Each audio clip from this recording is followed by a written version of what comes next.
What's up, everyone? Pags here at MEI Studio. This week, we're paying tribute to a lost icon of professional audio, Bob Heil. And we're looking at one of the company's smallest undertakings, the Heil Handi Mic Pro, this time on the Mic Locker.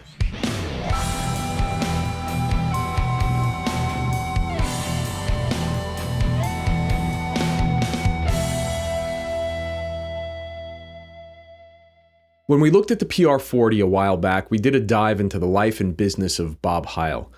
On February 28, 2024, Bob passed away following a bout with cancer. His contributions to the world of audio are quite profound, and I strongly suggest checking out the PR40 video just to get a full gist of how much Bob actually added. Just to touch on a few things here, though, Bob was responsible for making one of, if not the first, modular mixing console. He was the architect of speaker arrays for live sound before they were a thing at every major concert venue in the world. He invented the sound of a generation with the Heil Talkbox, which gave Peter Frampton his most iconic sound. He gave thousands of ham operators their voice by pretty much being the last company on the block to produce microphones for amateur radio. And in working with Joe Walsh, a fellow radio guy, more known for his work with a little band called the Eagles, Bob developed his PR line of mics, which are staples for many live acts like the Charlie Daniels Band and Carrie Underwood. Today's subject first came in on the scene all the way back in 2008. Since Bob was not a proponent of spending money on advertising, it should come as no surprise to me in the least that this thing has been around for as long as it has, and I've never heard of it. The Heil Handi Mic Pro Plus was developed for the pro audio market with a standard XLR output and an extended frequency response range. For the radio market, the Handi Mic Pro came in two flavors, the IC and the Pro, which featured both a 4-pin XLR. The IC is also an electret condenser mic, something a little different for Heil. The 4-pin connector allows the radio versions of the microphone to have a push-to-talk function. Not something we find very practical in the studio, except for maybe talkback in the control room. But the Pro Audio version is rated for 600 ohms with a balanced connection. Coming in at just 4.5 inches, this mic is small enough to fit in the palm of your hand. That means it's also small enough to fit in the tightest places in the studio and for live applications. I would consider this mic to be a small diaphragm dynamic mic with the capsule coming in at just under an inch wide. The mic is touted for excelling at miking up Leslie cabinets, toms, and other hard-to-reach places, such as a piano with the lid half closed. We're going to take this little fella into the studio and see if we can get some big sound out of a tiny package. If ever there was a place for Bark Over at Obscure Mics to say that's what she said, that was probably it. Let's get to it, though. This is the Heil Handi Mic Pro Plus, 0 degrees on axis. This is the Handi Mic Pro Plus, 90 degrees off axis. The Handi Mic, 180 degrees off axis. 90 degrees off axis. And back to 0 degrees on axis. This is the Heil Handi Mic Pro Plus, 6 inches from my mouth. And this is what it sounds like when you get really close to the Heil Handi Mic Pro Plus. Peter Piper picked a peck of pickled peppers. Peter Piper picked a peck of pickled peppers. Simple Simon said something stupid. We're going to try the plosive again with the included pop filter. Peter Piper picked a peck of pickled peppers. Peter Piper picked a peck of pickled peppers. Simple Simon said something stupid. This is the handling noise for the Handi Mic Pro Plus.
So, is this mic handy? Yeah, it is. Is it able to fit in places you can't fit a full-size mic? Absolutely. Big sound? That's kind of debatable. The mic's low end I did find to be a little bit lacking, but the brilliance it exhibits could be just what the doctor ordered when dealing with a more dull sound source. I could see using these on a piano where you need the sound to just cut above everything else and leave out the muddiness in the lower mids.